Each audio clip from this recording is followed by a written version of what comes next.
पण व्यासांनी आम्हाला विचारलं वडिलांना म्हणजे ब्रह्मदेवाला की मी या पृथ्वीतलावर आलेलो आहे, तर मग या पृथ्वीवर आल्याची माझी खून काय? आलो, काही दिवस राहिलो, कोणी 10 वर्ष राहिलं, कोणी 50 वर्ष राहिलं, कोणी 100 वर्ष राहिलं आणि एक दिवशी मरून गेलं. पण आलेली खून काय? त्यावेळेला ब्रह्मदेवाने सांगितले की ती गोष्ट आपला आपण शोधायचं असते बघा, आणि ती गोष्ट तुम्ही गुरुकडून घेतली पाहिजे. स्वतःच्या वडिलांनी सांगितलं नाही. गुरुच्या शोधामध्ये व्यासमुनी निघाले आणि व्यासांना नारद भेटले. वाटेमध्ये विचारलं की बाबा काय ती कथा तुम्हाला सांगत बसणार नाही, पण त्यांनी सांगितलं की गुरुदेव मला एकच प्रश्न पडला होता की या पृथ्वीवर आल्याची माझी खून काय? त्यावेळेला नारदाने सांगितलं की तुला जर इथं खून ठेवायचे असेल तर तुला काहीतरी लिहिलं पाहिजे. आणि म्हणून व्यासाने लिहायला सुरू केलं.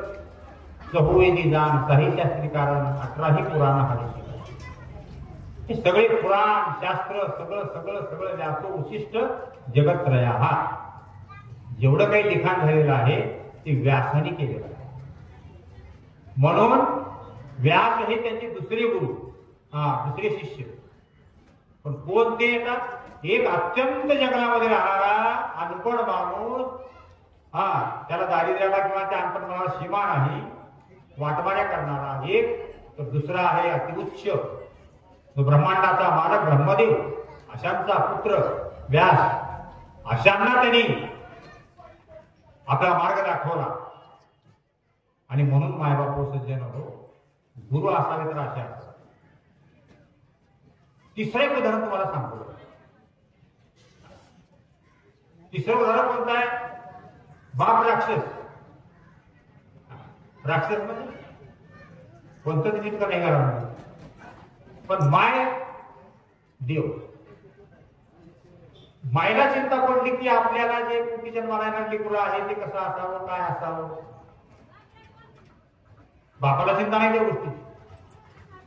परंतु म्हणून गर्भधारणेच्या अगोदर त्या मातेने आपला गर्भ पवित्र करून घेतला. आणि पवित्र करण्याचं साधन एकमेव आहे.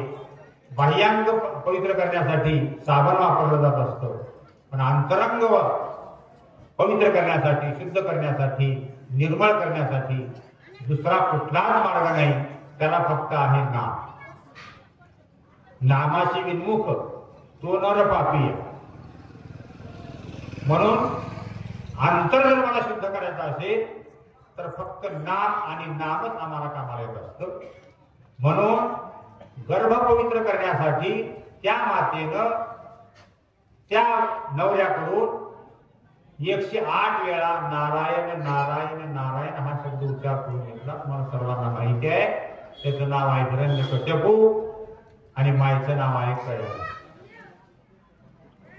यांच्या पोटी गर्भ पवित्र झाल्यानंतर गर्भ राहिला आणि त्या गर्भामधून पवित्र असा पुत्र जन्माला आला. त्याचं नाव आहे प्रल्हाद.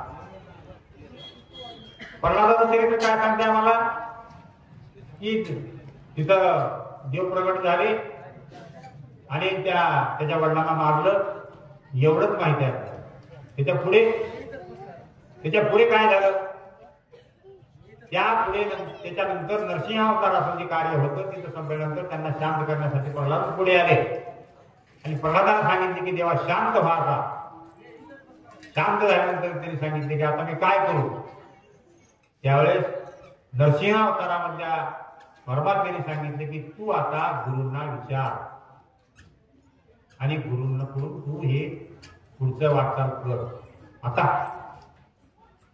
त्यावेळेला गुरु कुठं आहेत? म्हणून गुरुच्या शोधामध्ये असताना नारद मुनींची भेट झाली आणि म्हणून त्याच्या पुढे प्रल्हादाने 36,000 वर्ष राज्य केलं. हेही पवित्र राज्य केलं. बापाने जसं केलं तसं त्यांनी केलं नाही, तर प्रजेला अगदी आनंद दिला. म्हणजे मला सांगायचे काय की गुरु तेथे ज्ञान. म्हणून ही जे सर्व मंगल मांगल्ये थांबल्या नाही, बसले ना. यांनी सुद्धा अवतार कार्यामध्ये अगोदर देवांना सुद्धा गुरु आहे बरं का. कारण भृगु ऋषी हे 3 अवतारामध्ये चढत आले युगामध्ये. कारण त्यांची ताकद फार मोठी होती. त्यावेळेला भृगु ऋषीला विचारण्यात आलं, माता शक्तीने विचारलं की आता नेमकं करायचंय काय. तर त्यांनी सांगितलं की शक्ती ही एक अशी आहे की ती जगताला आवर घालू शकते, जगतामध्ये आपल्याला उचलून धरू शकते आणि जग हे आपल्या हातात घेऊ शकते, नवे नवे आपल्या पोटात येऊ शकते. याचा अर्थ लक्षात आला की माता एक अशी गोष्ट आहे की ती माता किती जरी मोठा मुलगा झाला, किती जरी मोठा राजा झाला, किती जरी काही झालं तरी एके दिवशी तो त्या पोटामध्ये वाढलेला आहे. म्हणून एवढी शक्ती मोठी आहे स्त्रीची, म्हणून शक्तीचा अवतार या ठिकाणी आलेला. यांनी काय केलं तर यांनी एकच काम केलं की बाबा दुर्जनांचा संवार. का दुर्जनांचा संवार करायचा. कारण ते देव होते, देवाकडे अनेक घराणी गेली, सांगितलं साधू संतांनी, ब्राह्मणांनी, गायींनी की आम्हाला या पृथ्वीवर भयंकर त्रास होत आहे. त्यावेळेला त्यांनी सांगितलं की आम्ही अवतार घेऊन संपवलं. ते संपवलं, परंतु पुढे काय जशाच तसं नरसिंह अवतार झाला, निघून गेले देव, पुन्हा काय. आता ह्याच्यामध्ये काय करावं लागेल. म्हणून शेवटी ज्ञानोबारायांसारखे संत या जगतामध्ये जन्माला आले आणि त्यांनी लिहून ठेवलं की बाबांनो, माणसाला मारून जमत नाही, माणसाचा जीव घेऊन जमत नाही, तर त्याच्यामधली जी काही आसुरी वृत्ती आहे, त्याच्यामध्ये जे काही वाईट आहे, त्याच्यामध्ये जे काही त्याला काय म्हणतात की प्रपंच दडलेला आहे किंवा मीपणा दडलेला आहे, ते बाजूला काढून तुका म्हणे देह घडीला विठ्ठले आणि काम क्रोध केले घर इथे. अगोदर कामाला आणि क्रोधाला बाजूला काढून मगच त्याच्यामध्ये विठ्ठल भरला जातो, अन्यथा भरला जात नाही. म्हणून ज्ञानेश्वर महाराजांच्या रूपानं आम्हाला फार मोठी देणगी मिळाली. आमच्या समाजाला, आमच्या जगताला दिशा सापडली. ज्ञानेश्वर महाराजांच्या अगोदर जे जन्माला आले त्यांनी हरिपाठ म्हणला नाही. का बरं म्हणला नाही. हरिपाठ लिहिलाच नव्हता, हरिपाठ माहीत नव्हता. आम्ही एवढे भाग्यवान आहोत, एवढे भाग्यवान आहोत की आम्हाला हरिपाठ म्हणता येतो. आमच्याकडे हरिपाठ आहे. म्हणून गुह्य गोष्ट जी आहे ती गुरुकडून मिळत असते. म्हणून या ज्ञानेश्वर महाराजांनी या ठिकाणी सांगितलेलं आहे की हे मदची स्तवत झाले, ते माझ्यामुळे झालं असं जर कोणी म्हणत असेल तर ते साप अगदी खूपच अवघड गोष्ट आहे. परिज्ञान आहे ते. जसं कमळाचं पान, तसं प्रपंचामध्ये राहून जनक राजा असे अनेक उदाहरण आहेत की राहून सुद्धा प्रपंचाला बाहेर पडणं. मी सांगितलं तुम्हाला प्रपंचामध्ये हुशारी जमत नाही. पुन्हा लक्षात घ्या की मी हे करतोय, ते करतोय, असं करतो, तसं करतो, अजिबात चालत नाही. प्रपंच हे त्यानेच करावा लागतो ज्याने आपल्याला वळण ठेवलेला आहे. म्हणून म्या नाही केले असं जो म्हणतो, ऐसे जेने जाणं केले तो सुटला आहे. अन्यथा ज्याने ज्याने मी म्हटलं ते या ठिकाणी बंधनात मोडले गेले. म्हणून मग हे काय कशामुळे म्हणले हे तर ज्ञानेश्वर महाराजांनी एवढा ग्रंथ मोठा लिहिला, एवढं लिहिलं सगळं, परंतु त्यांनी सगळं अर्पण आपल्या गुरूंना केलं. मला हे सांगितलं, आपल्या गुरूला अर्पण केलं. तसं माता शक्तीनं तलवार, शस्त्र, खड्ग जे काही आहे ते या पृथ्वी तलावर छत्रपती शिवरायांना दिले. धर्माचं रक्षण कर, धर्मो रक्षिती रक्षतः. म्हणून धर्माचं रक्षण होतं आज अत्यंत गरजेचं आहे. त्याच्यासाठी एक तुम्हाला कथा सांगतो की सर्वांना माहित आहे तरी पण सांगतो की आळंदीला आपण ज्यावेळेला जातो त्यावेळेला तिथं एकूण 3 पिंपळ आहेत. पहिलं पिंपळ आहे एकनाथ महाराजांचं, आपल्या उजव्या हाताला येतात वेळेस नाथांचा वटा म्हणतात त्याला. दुसरं पलीकडल्या बाजूला पिंपळ आहे आणि तिसरं पिंपळ सोन्याचा पिंपळ आहे. हे 3 पिंपळ आहेत. हे दुसरं पिंपळ कोणाचं आहे तर त्याचं सांगतो तुम्हाला. त्या आळंदीमध्ये भोजलिंगाप्पा नावाचे एक ग्रस्त राहत.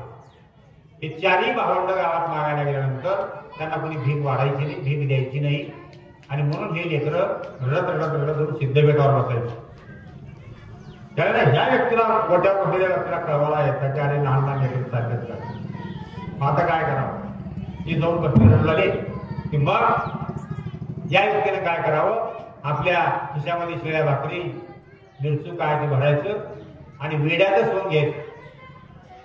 लेकरांना असं म्हणायचं की मला दगड मारा, मला वेड म्हणा, मला काठीनं मारा आणि पळत पळत पळत उड्या मारत मारत सिद्धपेठावर जायचं आणि तिथं ती सारी कामा करायचा आणि मग अनेक नाचत नाचत नाचत गावामध्ये यायचं. का बरं असं करायचं तर गावातले जे लोक आहेत जर त्यांनी जर मला उद्या अडवलं तिकडे जाण्यासाठी, अरे आम्ही आमच्या दारात आमचं त्याला वाढत नाही आणि तू तिथे नेऊन देतोस, उद्या अडथळा निर्माण होईल म्हणून वेड्यातच पण घेतलं. जसं महाभारतामध्ये श्रीमद भागवतामध्ये भरतराजाची कथा आहे. भरतराजाने स्वतः होऊन आपलं सोंग घेतलं की मला वेड म्हणा, मला दगड मारा, जेणेकरून मी ह्या प्रपंचातून बाहेर पडत.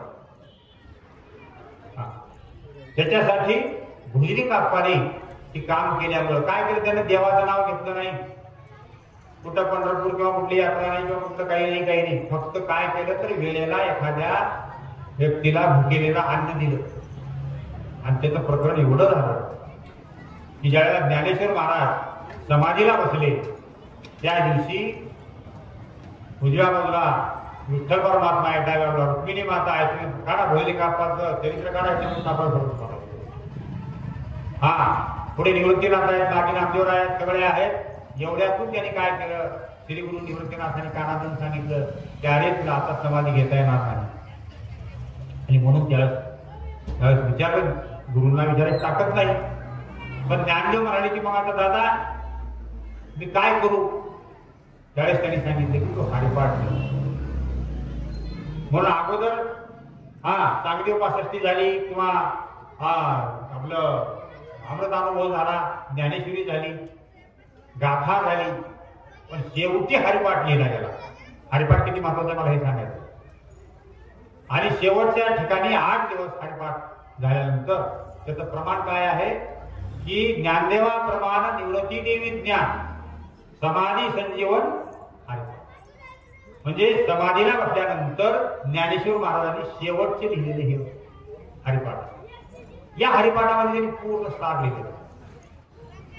जसं ज्ञानेश्वरीमध्ये पसायला हे सार आहे तसं आपल्या जगताचं सार कशामध्ये आहे तर ते हरिपाठामध्ये. म्हणून हरिमुखे गाता हरपली चिंता हे नाथांचं हरिपाठ. आणि हरिमुखे म्हणा, हरिमुखी म्हणा, पुण्याची गणना कोण करी हे ज्ञानोबा यांचा हरिपाठ. म्हणून त्यावेळेला त्यांनी सांगितलं की भोजलिंग काका इथं आले नाही तोपर्यंत तुला समाधी घेता. मला सांगतो अन्नाची किंमत किती आहे. संकट गाळी एखाद्या व्यक्तीला ग्लासभर पाणी दिलेलं, उदक दाणे सर्व सुखी, नामदेवराय म्हणतात, उदक दाणे सर्व सुखी किंवा भुकेलेलं अन्न कणभर अन्न मनभर पोटी निर्माण करतो. एक शीत दिलेले अन्न पोटी कुळीचे उद्धरण. म्हणून त्याने आपल्या घरातला शिळा तुटका नेऊन त्या लेकरांना दिला. त्याचे परिणाम असे झाले भोजलिंगाप्पाला त्यांच्या आवारामध्ये जागा मिळाली. म्हणून ती जी दुसरा पिंपळ आहे ना पलीकडचा मागच्या बाजूचा सिद्धेश्वराकडचा, तो पिंपळ भोजलिंग काकाचा. भोजलिंग काकाची समाधी आहे त्या ठिकाणी. म्हणजे देवाने आपल्या ताब्यात